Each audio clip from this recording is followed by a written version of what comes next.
Hey, welcome back to the Disney Plus Everyday Challenge, and today we have Percy Jackson and the Olympians. This is a series, a Disney Plus series. It's 8 episodes long. They are from 2023. It's one season so far, and all the episodes are usually around 38 to 45 minutes long each. So yeah, you get 5 or 6 hours. You almost get a trilogy of films in just 8 episodes, in time-wise anyway. So yeah, this is why. Okay, why are they making a series, and why is everybody different? Because they're obviously, if you go to Disney Plus, you can see there are 2 movies on here already that were acquired in the 20th Century Studios acquisition. So, well, it's been a while since those movies were made, and the actors are all grown up. So the odds of getting them back and looking like teenagers is 0. So it makes sense. If you have access to a fantasy property, you're gonna make it. You're gonna make it, and you're gonna just kind of redo it. You have to redo it. You have to start from scratch. So yeah, we weren't going to get another Percy Jackson film with that same cast, that same structure. For those of you who are big fans of it, yeah, might be a disappointment, but it was kind of expected after a certain amount of time. But here we get to go. We get to start fresh. For those who are fans of the Rick Riordan novel series, this is a kind of a big deal. You get to see it cast with actors who are a bit younger and will not age out of this. In fact, the kid who plays Percy is Walker Scobell. I don't think his voice has changed yet, and it's going to be kind of unsettling when it does change. Probably by the 2nd season, he's a younger guy. He's a younger guy than the other guy who played him, who I don't recall. I've never read the books. I only watched the movies because of the series that you're watching right now. All 2 of you. So why make this? Why even bother? Because the other movies didn't do well. Why would you spend money on making a series? Well, you know what? It has a really big fan base. Rick Riordan has been involved with this for a good 20 years. And from what I understand, I don't know everything about this. So I'm very sure that I'm going to mess something up in my understanding of this. I tried to get what I could before I came and talked to you about this. I was going to watch all 8 episodes, but time and just life got in the way, not the magazines.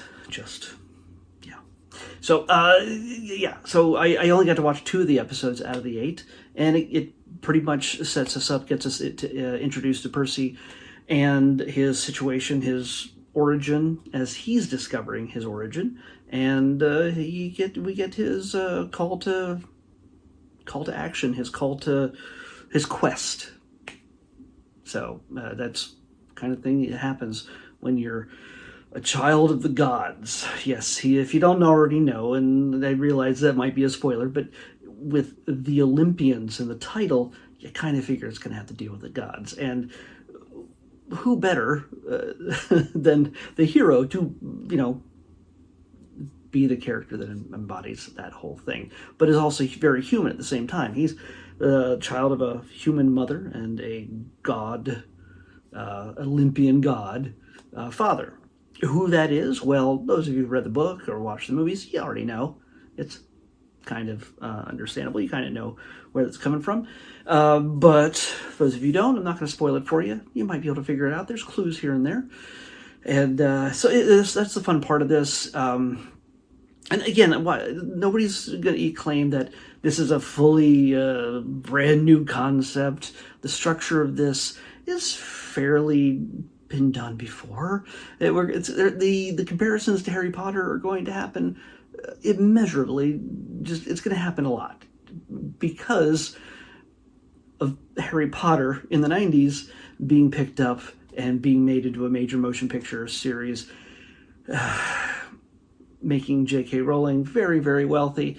It caused every other studio to grab up every single YA novel out there that had to deal with fantasy.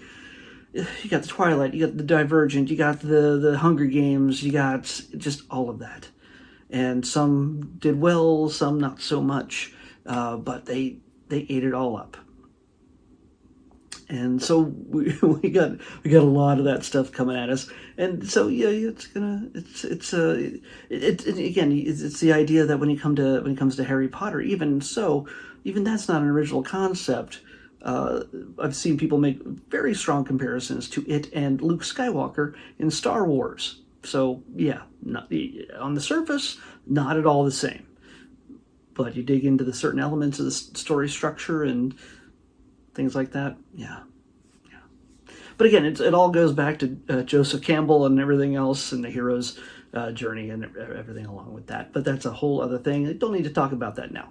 What this is about is a kid trying to find himself, trying to fit into a world that he does not understand, even the normal world that he doesn't fit into. He's bullied. He's just treated like crap, and he just doesn't have a good life beyond a mother that loves him and takes care of him. He has a fairly crappy stepdad who is he's funny, but yeah, he's kind of a jerk. But he we follow Percy on his journey as he suddenly discovers where he comes from, and he might have a few abilities here and there. But I only watched 2 episodes, so what I know about this only comes from the movies, and I know kind of where it's headed. I know a lot of the structure is the same for the first film, I believe.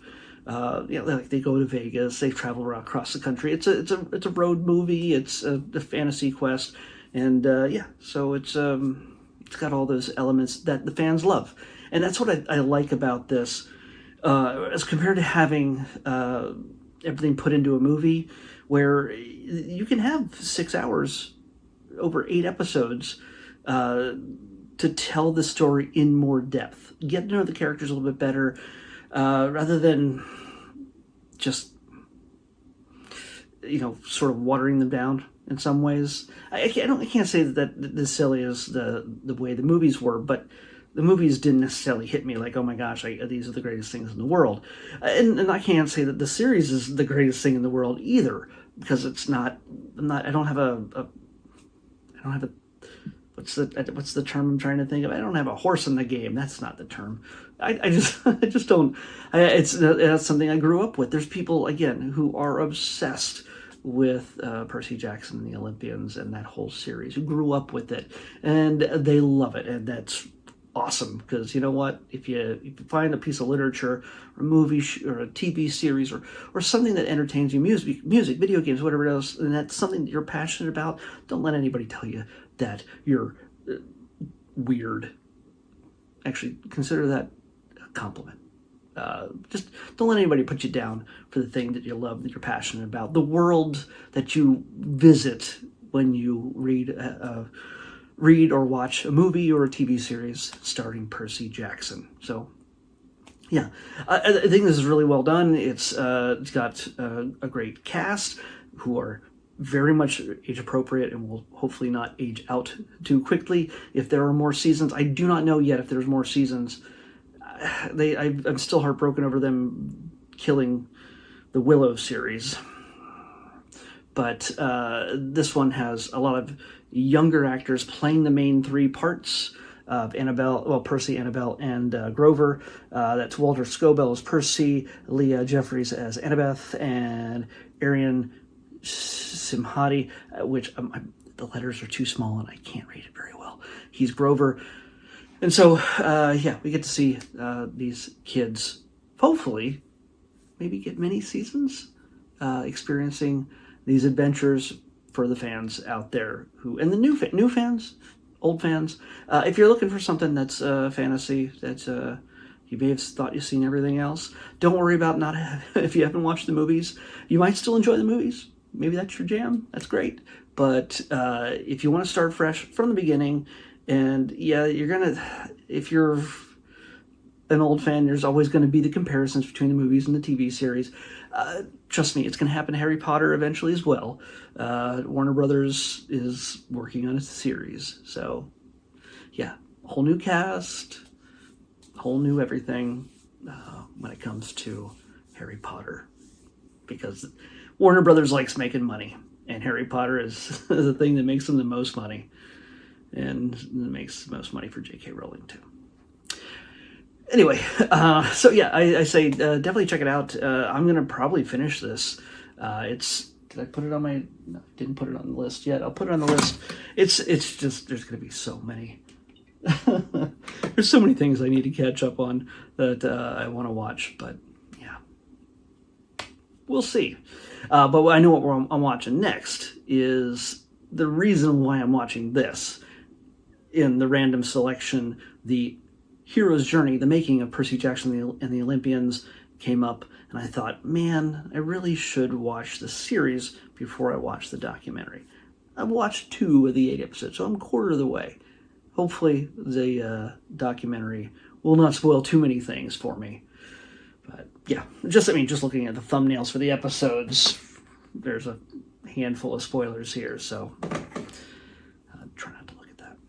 So, Percy Jackson, like I said, definitely check it out. It's funny. It's got all the adventure. It's got a sympathetic hero that you could probably appreciate. Well, in heroes, I should say, not just Percy. I mean, the team, and again, you got Percy, Annabeth, and Grover. You got Harry, Hermione, and Ron. You got Luke, Leia, and Han. You got all these things. It's not a new concept structure, but you know what? It works. There's a reason why it works, and it's a good time. So definitely check it out when you get a chance. But tomorrow, I don't know why I'm taking this off the thing, because I already know what we're watching. A Hero's Journey, the making of Percy Jackson and the Olympians, and the next Disney Plus Everyday Challenge. I'll see you back here tomorrow with that. Bye.